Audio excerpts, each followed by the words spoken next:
bayan, unanimous, unconstitutional yung impeachment complaint. Ngayon, sigurado, marami sa mga congressmen at yung mga legal experts natin ang magpapahayag ng pagkadismaya sa naging desisyon na to ng Supreme Court. Pero siyempre, final arbiter po yung Supreme Court. So, tingnan na lang natin kung ano yung mga legal actions na gagawin ng Congress after na ma-declare ito. Respeto ba nila? O may mga legal remedies pa na gagawin sila, mga kababayan?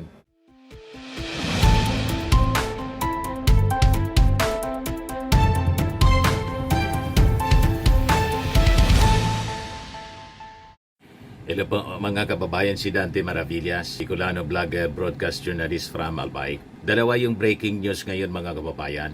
Yung una, si Baste, lumipad pa Singapore, tumakbo na po sa laban with General Nicolas Torre. Ang pangalawa na breaking news ngayon mga kababayan, dineclare ng Supreme Court ang constitutional yung impeachment case laban kay Sara Duterte. Unahin natin itong breaking news from News 5. Yan 20 minutes ago, Basti Duterte biyahing Singapore. Kinumpirma ni NBI Director Jaime Santiago na papuntang Singapore si Davao City Acting Mayor Basti Duterte kasama ang pamilya at staff, sabi ni Santiago. Matatanda ang ikinasa ang charity boxing match ni na Duterte at PNP Chief General Nicolas Torre III sa Rizal Memorial Coliseum sa Linggo,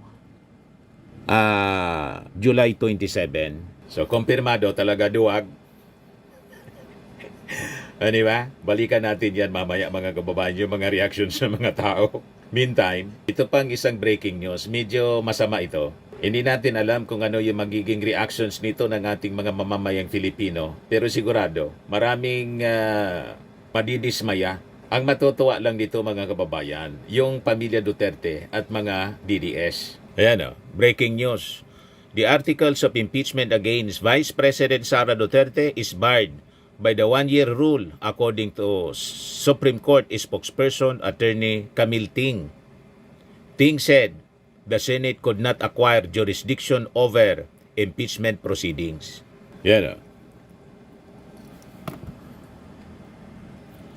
Ting said the first three complaints were deemed terminated or dismissed, and no other impeachment complaint may be entertained before February 6, 2026.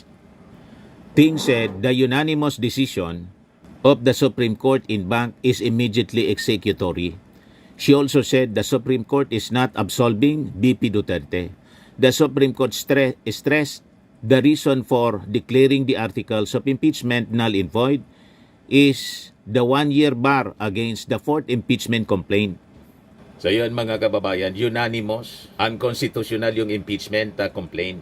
Ngayon, sigurado, marami sa mga congressmen at yung mga legal experts natin ang magpapahayag ng pagkadismaya sa naging desisyon na to ng Supreme Court. Pero siyempre, final arbiter po yung Supreme Court. So tingnan na lang natin kung ano yung mga legal actions na gagawin ng Congress after na ma-declare ito. Respeto ba nila? O may mga legal remedies pa na gagawin sila mga kababayan sa naging desisyon na to? Ang sabi ng Supreme Court, immediately executory. Hindi man sinabing final na to, immediately executory lang. Ting said the unanimous decision of the Supreme Court in Bank is immediately executory. So hintayin natin yung mga desisyon, mga reactions ng ating mga legal luminaries. Ngayon, siyempre, iba-iba yung reactions na mga kababayan ng mga tao. What do you expect, Father's appointee? Sabi ni Bonifacio Diego. Sabi ni Richie Prada, if it's not constitutional, it is known congressional. Sabi ni Carolina, yes, no impeachment. Sabi ni John Jomwick, coming from appointed by Digong. Sabi ni Palma, yehe, highest court of the land.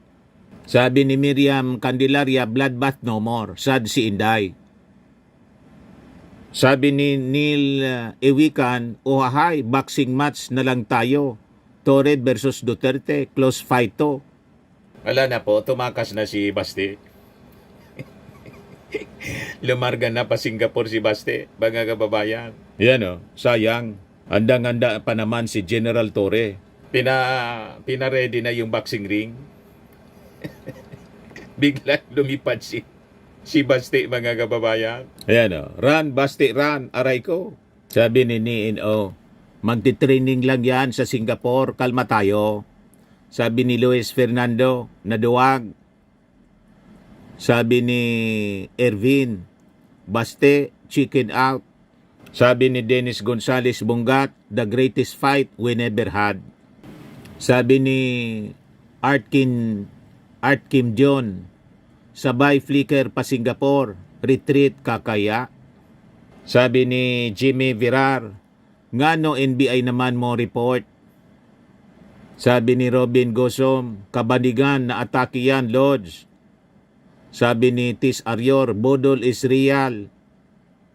Sabi ni Chito, Nabal bagsak agad, and the winner is General Torre. Sabi ni Benji Contreras, tumakas na papuntang Singapore si Basti Duterte para umiwas sa puna at batiko sa kanya, hindi paglaban kay PNP Chief Nicolas Torre, General Torre, sa Sunday sa isang charity boxing match. Matatanda nitong si Basti ang naghamon pero tinanggap ni General Torre ang daming kondisyon. Talawan ang Duterte. Napicturan po. Sabi diyan, flight not fight. The tough-talking macho, motorcycle riding, tattooed baby Duterte just happened to get on a flight to Singapore via Scoot Airlines. You cannot make it up. Yan o, report ng Bombo Radio. Sabi dyan, Mayor Baste lumipad tungo Singapore. Kumpirmado na sa bansang Singapore ngayon ang acting mayor ng Davao City na si Sebastian Basti Duterte. Ayon sa National Bureau of Investigation, nakatanggap sila ng impormasyon mula sa koordinasyon ng immigration. Lumipad palabas ng bansa si Baste kaninang umaga, ngayong araw. Kaninang umaga pa pala. Kasabay ito sa inaasahan-sanang charity boxing match laban kay PNP Chief Police General Nicolas Torre. Nakatakda sana itong gawin sa linggo. Wala po eh. Tumakbo na po si Baste.